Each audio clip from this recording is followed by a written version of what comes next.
Hello friends. Recently आपने एक news सुना होगा जिसमें था कि 109 रूट्स पे 151 नई प्राइवेट पैसेंजर्स ट्रेन चलेंगी। तो ये न्यूज़ क्या है, इसके क्या प्रॉस एंड कॉन्स होंगे, आज हम इस वीडियो में इस बात का डिस्कशन करेंगे। तो चलिए डिस्कशन शुरू करते हैं।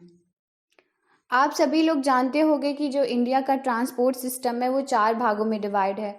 Road transport, rail transport, air transport and water transport, जिसमें से रेल ट्रांसपोर्ट को छोड़कर बाकी सब में प्राइवेट इन्वेस्टमेंट होता है और प्राइवेट कंपनियां सर्विस प्रोवाइडर का काम करती हैं।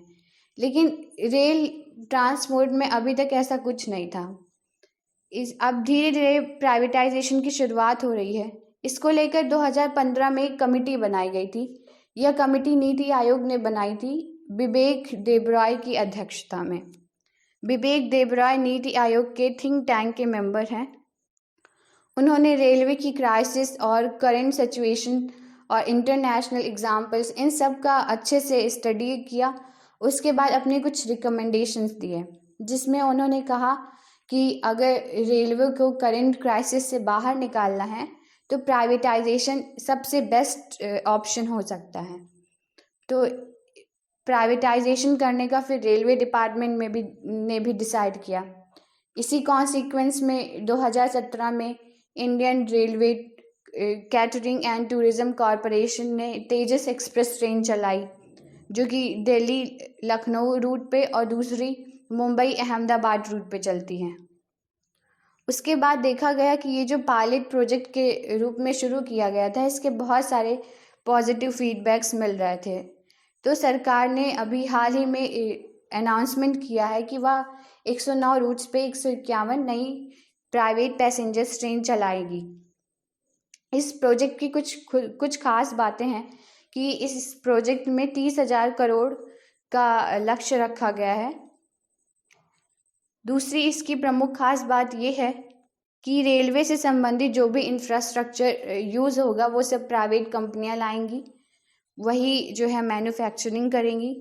जो तीसरी इसकी सबसे प्रमुख बात यह है कि ये पूरा जो प्रोजेक्ट होगा वो मेक इन इंडिया प्रोग्राम के तहत होगा, कुछ भी इसमें बाहर से बनाया नहीं जाएगा। तो इस तरह से ये बहुत इम्पोर्टेंट प्रोजेक्ट है। और इस तरह का प्राइवेटाइजेशन जो है वो केवल 5% हिस्से में किया जाएगा। 95% ट्रेनें अभी भी गवर्नमेंट सेक्टर के द्वारा चलाई जाएंगी। अब हम देखते हैं कि इस प्राइवेटाइजेशन की क्या ज़रूरत पड़ी। जो सबसे बड़ी ज़रूरत बताई जाती है वो है कि इन्वेस्टमेंट की कमी। जो इंडियन रेलवे है वो लगातार इन्वेस्टमेंट क्राइसिस से जूझ रहा है, और एक सर्वे में बताया गया है कि अगले 12 सालों में इंडियन रेलवे को अपनी ऑपरेशनल कॉस्ट निकालने के लिए 50 लाख करोड़ रुपए की ज़रूरत पड़ सकती है। तो अभी हाल ही में तो इन्वेस्टमेंट बहुत कम है, तो उसके लिए प्राइवेटाइजेशन एक अच्छा ऑप्शन हो सकता है।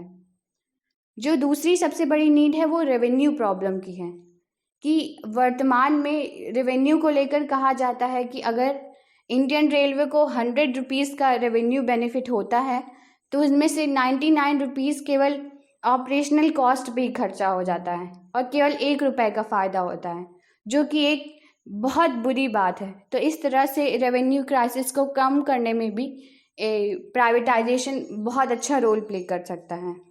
जो तीसरी नीड है वो है डिमांड सप्लाई गैप की।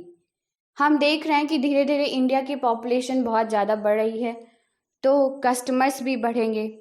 2019-20 की एक रिपोर्ट आई थी जिसमें कहा गया था कि 840 करोड़ पैसेंजर्स ने ट्रैवल किया था, लेकिन 5 करोड़ लोगों को वेटिंग में सफ़र करना पड़ा या किसी तरह से उन्हें अच्छे से एकोमोडेट नहीं किया गया।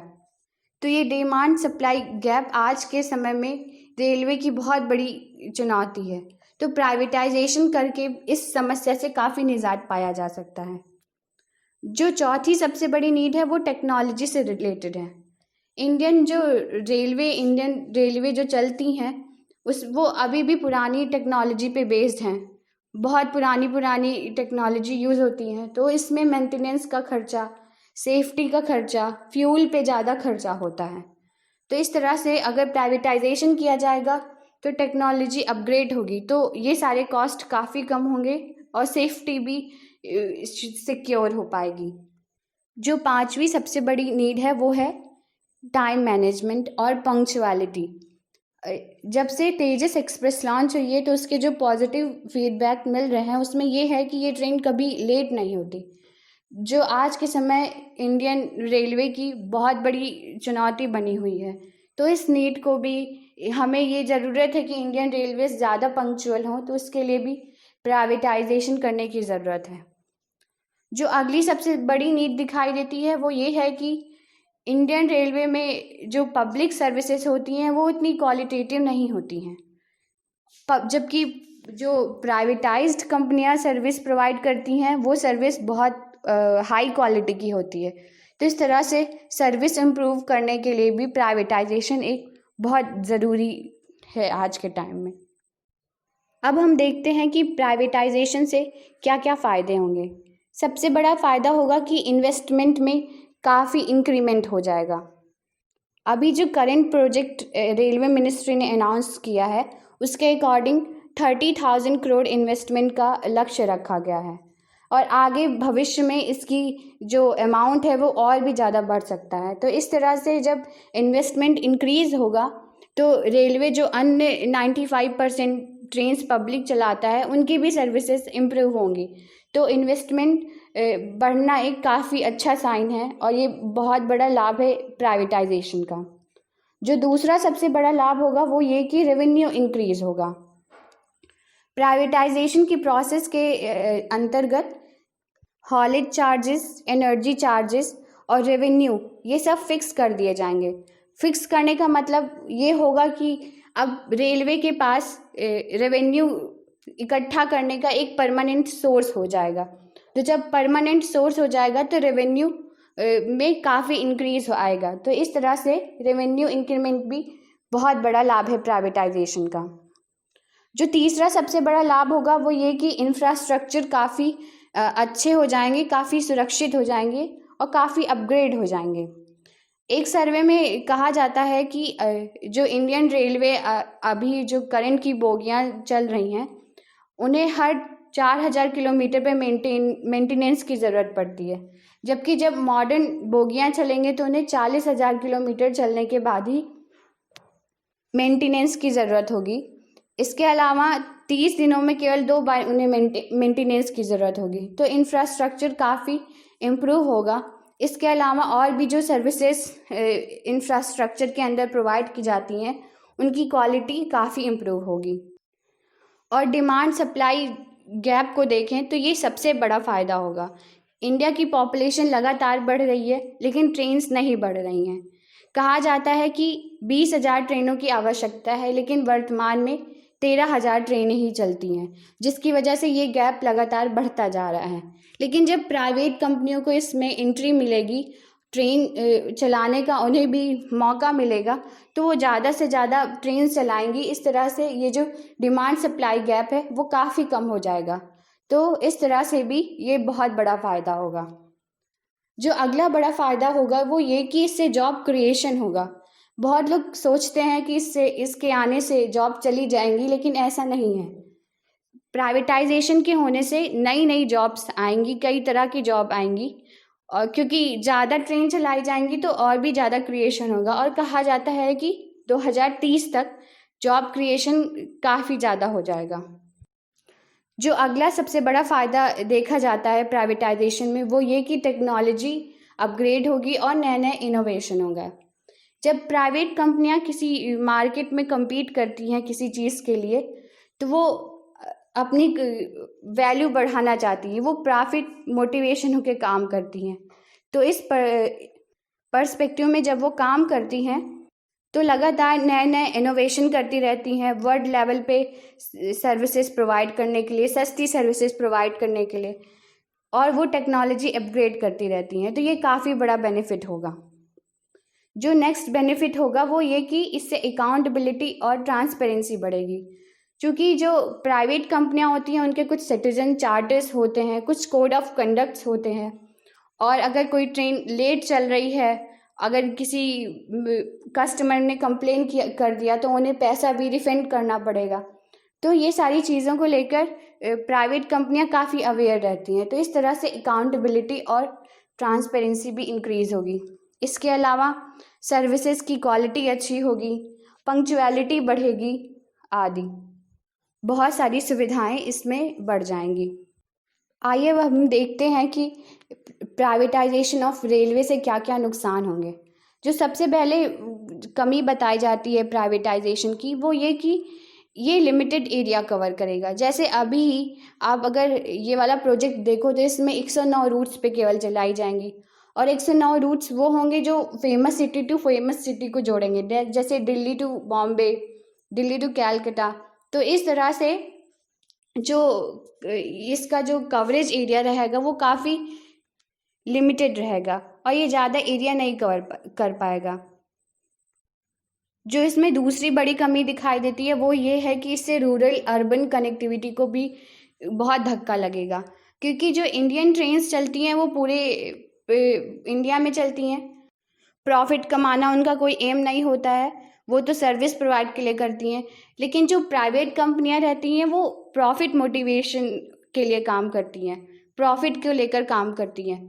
तो इस वजह से रूरल अर्बन कनेक्टिविटी को बहुत ज़्यादा नुकसान होगा, क्योंकि वो रूरल एरिया में कभी नहीं चलाएंगे अगर वहाँ से कोई फ़ायदा नहीं होगा। तो जो तीसरी सबसे बड़ी कमी है इसकी वो है लो इंक्लूसिवनेस।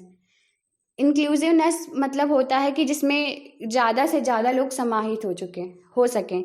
जैसे इंडियन रेलवे वर्तमान में जो काम करती है इसमें हर तबके के लोग सफ़र करते हैं, लेकिन जब ज़्यादा से ज़्यादा प्राइवेटाइजेशन हो जाएगा तो इसमें केवल वही लोग सफ़र कर पाएंगे जो इसकी सर्विसेज को अफोर्ड कर सकते हैं। गरीब लोग इसमें सफ़र नहीं कर पाएंगे। तो इस तरह से इसकी इंक्लूसिविटी प्रभावित होगी। जो चौथी सबसे बड़ी कमी दिखाई देती है वो है डायनेमिक फेयर की।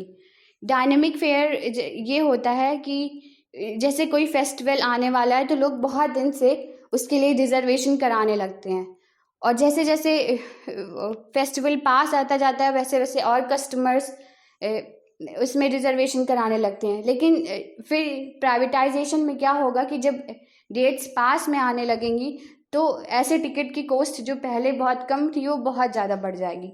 तो डायनेमिक फेयर की समस्या उत्पन्न होगी। प्राइवेटाइजेशन का जो और नुकसान होगा वो ये कि ये इनडायरेक्टली क्लास डिफरेंस को बहुत ज़्यादा बढ़ाएगा, क्योंकि समाज में दो वर्ग बढ़ जाएंगे, एक अमीर और गरीब का। एक जो प्राइवेटाइज ट्रेन में सफ़र करेगा और एक जो पब्लिक ट्रांसपोर्ट में, पब्लिक रेलवे में सफ़र करेगा। तो एक तरह से इनडायरेक्टली साइकोलॉजिकली लोगों के माइंड में क्लास डिफरेंस को जन्म देगा। जो इसकी और दूसरी बड़ी प्रॉब्लम बताई जाती है वो ये है कि आज के टाइम में जो मिनिस्ट्री ऑफ रेलवे है वही पॉलिसी मेकर है, वही सर्विस प्रोवाइडर है और वही रेगुलेटर है। कोई अलग से जो तीसरी पार्टी है वो इसमें रेगुलेट नहीं करती है। तो इस तरह से जब पब्लिक और प्राइवेट एंटिटीज साथ में काम करेंगी तो कॉन्फ्लिक्ट ऑफ इंटरेस्ट की समस्या हो सकती है। तो ये बहुत बड़ी चुनौती है जो भविष्य में बहुत ज़्यादा डीपिंग हो सकती है। इसकी एक समस्या और भी बताई जाती है, वो ये कि जो रेलवे का कार्यकारी ढांचा है, फंक्शनिंग स्ट्रक्चर है, वो बहुत ही कॉम्प्लेक्स है। तो इसके प्राइवेटाइजेशन में भी काफ़ी मुश्किल आ सकती है। अगर हम प्राइवेटाइजेशन को लेकर और भी कंट्रीज़ के एग्जाम्पल को देखें जिसमें से ब्रिटेन है, तो वहाँ पे पहले रेलवे प्राइवेटाइज्ड था, लेकिन फिर से ब्रिटेन जो है अपने यहाँ पे रेलवे का नेशनलाइजेशन कर रहा है। तो उसे प्राइवेटाइजेशन से कुछ खास फ़ायदा हुआ नहीं, इसलिए वो फिर से जो है नेशनलाइजेशन कर रहा। तो इंडिया के लिए एक रिस्क फैक्टर की तरह हो सकता है कि पता नहीं जब ये ब्रिटेन में नहीं सक्सेस हुआ जहाँ पर जो एक डेवलप्ड कंट्री है, तो इंडिया जैसे डेवलपिंग कंट्रीज में ये सक्सेस हो पाएगा कि ये नहीं हो पाएगा। तो ये देखना होगा। और प्राइवेटाइजेशन के जो है नेगेटिव पॉइंट्स को एनालाइज करने के लिए मोहन राकेश नामक कमेटी बनाई गई थी, जिसने कहा था कि जो है अगर आज के टाइम में प्राइवेटाइज किया जाए तो काफ़ी नुकसान हो सकता है। लेकिन अगर विवेक देबरॉय कमेटी और मोहन राकेश कमेटी को राकेश मोहन कमेटी को अगर हम कंपेयर करेंगे तो पता चल जाएगा कि विवेक देबरॉय कमेटी का जो प्राइवेटाइजेशन का रिकमेंडेशन है वो काफ़ी सही लगता है, क्योंकि पहली बार ऐसी कंडीशन आई है जब इंडियन रेलवे इतनी समय के लिए बंद है कोरोना के टाइम में, और कोरोना के बाद भी इंडियन रेलवे और भी ख़राब स्थिति में आ सकती है। तो प्राइवेटाइजेशन आज की सिचुएशन की बहुत बड़ी डिमांड और बहुत बड़ी नीड लगती है। तो ये था आज का पूरा डिस्कशन। आप लोगों को कैसा लगा ज़रूर बताएं, और जो भी प्रॉब्लम्स हैं वो आप कमेंट्स करके पूछ सकते हैं। Thank you.